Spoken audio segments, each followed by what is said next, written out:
Day one, tear down. Gary put a new hitch on it, so we're good to go there. We're gonna get that made. Clean these up. He said all of them work but the one. They're nice windows, those glossies. Remember, this is the bathroom side, and it's not gonna be there. And so we'll take that one along with the one on the other side and make 2 out of 1 because neither one of them work completely. And they're identical with this one. But those are easier to fix. Let's see, we are cutting these 2 out, and these 2 are gonna stay. He's got a hitch, or not a hitch, the spare tire holder he's gonna put on that. Everything's in reasonable shape, especially for a 59. Very cool shape. All new skin, of course. Gonna rebuild the door 100%. We got to make sure we measure these before we tear them out, because they have already made the cushions. So normally it's the other way around. I build these and match the cushions. They made the cushions. I've got to match them to this. Of course, this is all going to be new, but it's nice to have that template. Really cool, gigantic cranks right there. We've got to, and this is just as much for you as it is for me, because I have to remember that I have got to save that. I've got to remake this, redo that, and put this one in there. The kind of matching. This one sits out a little deeper than this one, but those on that side are opposite. This one is in closer because you don't want to hit your head on. This one's a little further out. We've got to remember to keep these 2 drawers. He said they could be down there, they could be up here because the AC is going right here. We're going right back in there with his ice box. He wants some drawers, storage. Got to save those 2, remember. Light going up here. We got to remember to save these. Those are cool. To me, I think they'd get in the way, but that's me. I don't know. I got problems, all right? This is all going amber shellac, and it's not going to be a shower anymore. It's going to be a potty closet, and it'll be all amber shellac. So we'll pull that out. Keep this the same size, though, because it's a nice size. I got to remember to keep that. I've got to keep that little guy right there. That floor. He likes that hidey hole. Just pretty simple. This is just going to be a static 39-inch bed. And then we'll come up to here, and this is where the big old refrigerator is going to go.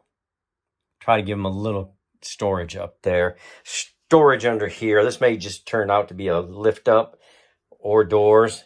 I don't know. I'll see when I get there. Looks like they did a little down here. Yeah, that's pretty good. There's some space down there. We'll see what we can do. But again, oh yeah, and where was that other one going? The other light that she got's going under here. Okay. Those are the things I have to remember. So I'm going to keep this part short because I really just wanted to remember, and I wanted you guys to help me remember. So we're moving on to the teardown. You know, this is a really good representation of a good, clean camper that's fairly unmolested. Yeah, it's broke down, but they used all the same screws, all the same size. They're going to come out easy. I mean, it's just not, somebody didn't goop it all up like normal. And remember this, that's going to be probably a 5-inch brake, and then this completely different brake. But I know Max Aluminum, MACS, they make both of these. But we're going to come up all the way with a 47-inch panel. That's the wide as they go. And then we'll finish up to the top there. Iconic.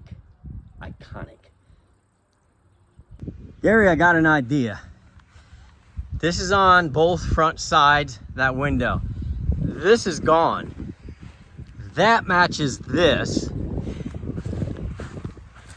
This doesn't matter. That can stay like that because it's by itself. and the front is the same as the other side. What about deleting that one? It doesn't work anyway. I mean, we can repair it. And what if I have one of these and I put it over here and it matches the rest? It won't be exact, and I know you want it a certain way, which is okay, and I'll do whatever you want me to do. But put some thought about that, because that's period correct. We would just put it back here. Just think about it and let me know. Wait.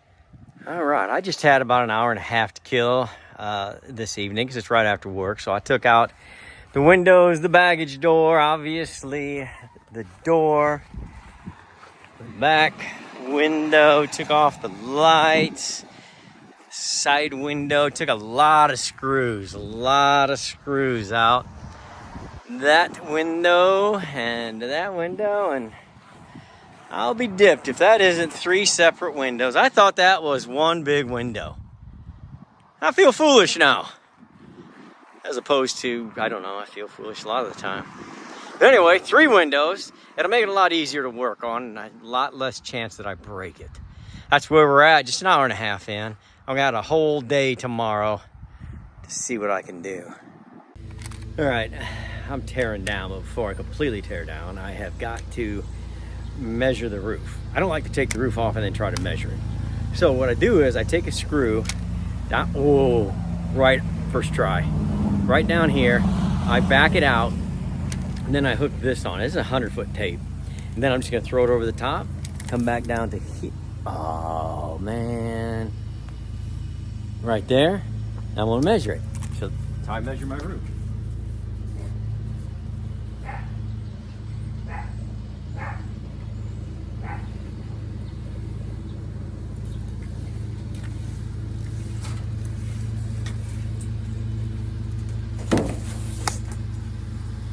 Do it twice theater.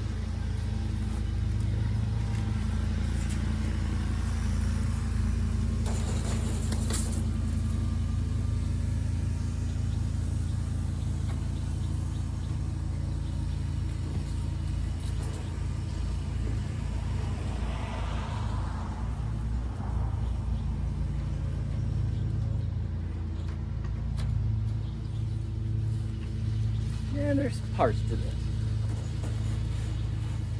There we go.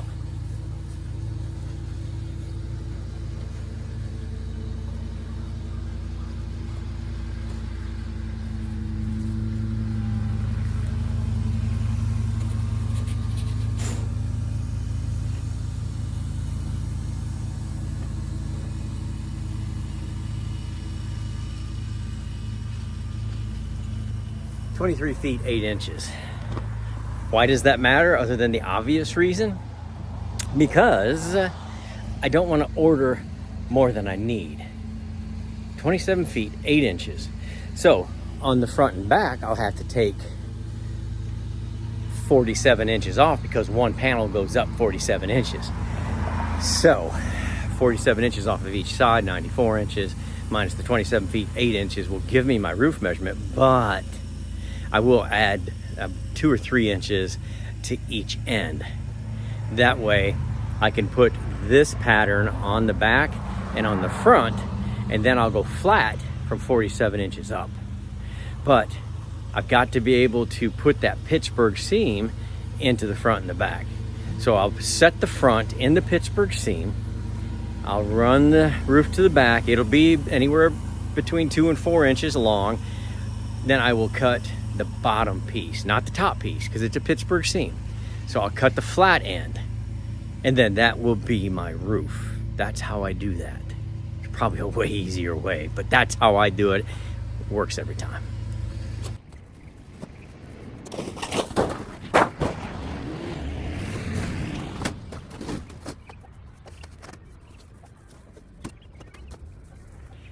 I always say the not the door side, because there's no real room for mistakes or error.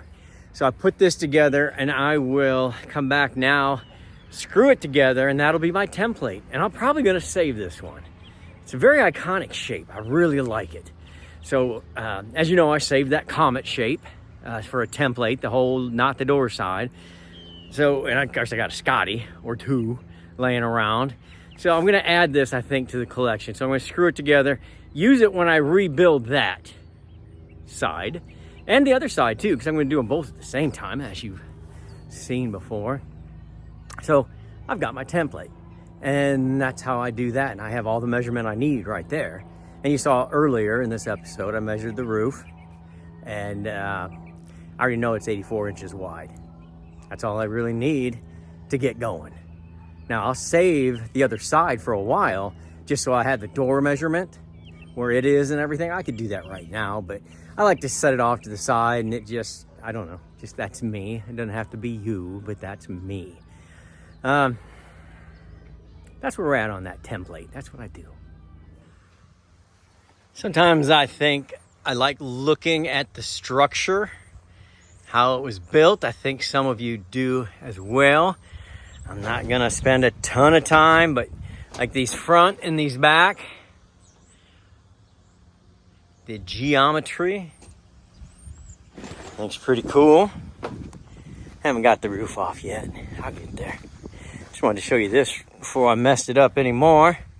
They cut this on too short, so I had to add some there. It happens. It happens. I may or may not have done that a time or two.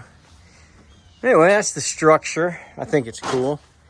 I only spent 41 seconds on it, so I hope you think it's cool.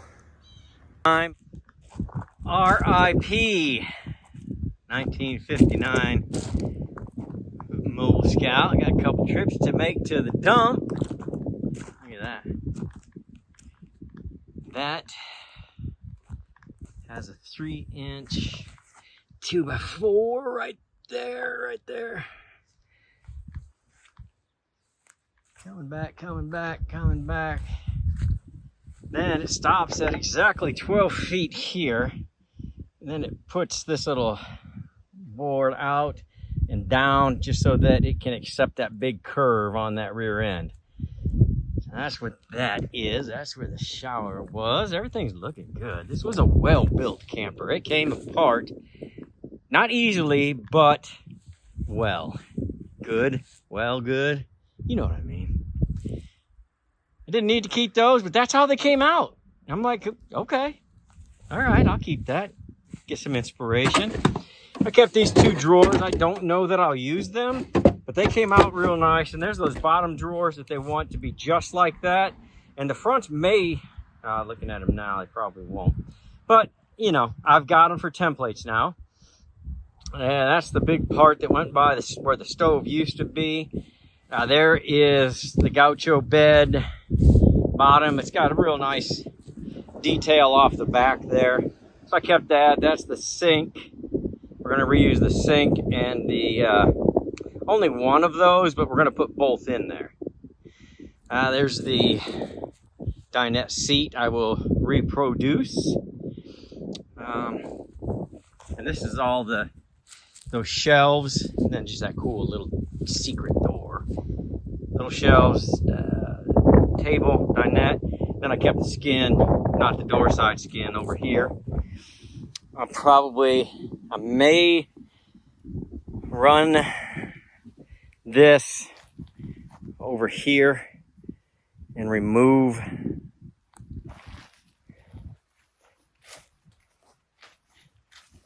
the floor. That way I can pull this on the other side, the Scotsman, and start building. I got a few more hours left in it today. Let's see how it goes. It's a new day, but it's probably the same video. Who knows? I had a little accident yesterday. I was out here trying to get this. It's very heavy because it's 3 sheets of 3/4 plus all the plywood, and there's all just crap on it. And I was trying to push this way. That's downhill. I'm just whining and crying about it, and I couldn't get it. But I was right there, man. I had it over my head looking like the Hulk. And this old cowboy pulling a horse trailer stops by. I guess he's a neighbor down the street, down that way, I guess. He said, "Hey, partner, you need some help?" I said, "I wouldn't turn some down." And he came in here and he helped me. But it was starting to crack in the middle, so I was just going to bring it up and then drop it. And he's like, Hulk smash. And he went, wham! And I mean, I wasn't going to say nothing because it's off of there. And I can see where I should be, you know, right here. I don't know. I'm not so sure. I'm not sure how they put this together. They may not have went the right way. Well, the way I would do it. And that's why it went in the middle. I knew that this up here was all rotted. But back here was fine. So I don't know. I'm going to figure out that mystery. But they put so many nails in there. That might have caused it to have a weak spot. I mean, there's a nail every 2 or 3 inches. We'll solve that. But we know, we've done a lot of these. We know where they go. And there's really just these on the outriggers. And then there's 2 12-foot 2x4s going that way that I've got to trim down to 3 inches. And we got to be careful that we put this guy on right here. Now, all right, no time for whining. So I got my sheets and I laid them as we always do. Which seems to me to make more sense, but what do I know? So I took all my measurements. Now, if you remember earlier, we tore this down and it was a stick build. So a stick build is going to be 1 inch on each side. So it was 84 inches wide. But we're going back with 1/2 inch plywood to build it like we always build them. And so that leaves us 1 inch shy. So what we have to do is add our inch to this, not to the walls. The walls are what they are to make 84, because 1/2 inch is 1 inch. To make 84, we got to cut this at 83. And that's what I've got right here. I'll start cutting that. Then I'm going to have to move this down there, finish cutting it. And then I'll have that. Then it's just going to be outriggers, wheel well, outriggers, wheel well. And then just 2 pieces going down that way. I don't know, I'll probably wait till I flip it to put that part on, because this is the bottom. And I could probably go ahead and I'm thinking this through out loud. I need, sometimes I gotta say it. So then I think what I'll do is I'll come out here, still got another trip to the dump, and I'll get this power washed. And then as it dries, I'll come in here and I will undercoat this. Then as this dries, this should be dry. It's going to be in the upper 80s today. I'll have this all cleaned up. There's some junk on there that has to come off. Not these chains notwithstanding. But clean it up, get it ready to go, and undercoat it at the same time. That's drying. I think that makes sense. I think that'll make sense. Okay. That's a good plan. I think that's, I don't know, I like to say maybe that's a before lunch plan, but we'll see. I'll let you know. I won't hold you up. There it is. Everything as from the factory, except I added a piece there because there is a weak spot going across there. Going up here on that seam is covered by that, and that. And on the outside here. But here, where the wheel wells are cut out, weak spot. So I did add this bracing. I checked. I don't see that it's going to be in the way of anything. The rails should run right up through here and then go up that way. So I hope we're cool there. We'll see this afternoon, because I'm going to go ahead and put the undercoating on it. I'll show you this a little better. It's right there. That way when I go to flip it, it's not going to bend and twist, and it's just going to stay there. It won't weaken it any at all. So good progress so far this morning, and it's not even lunchtime. All right.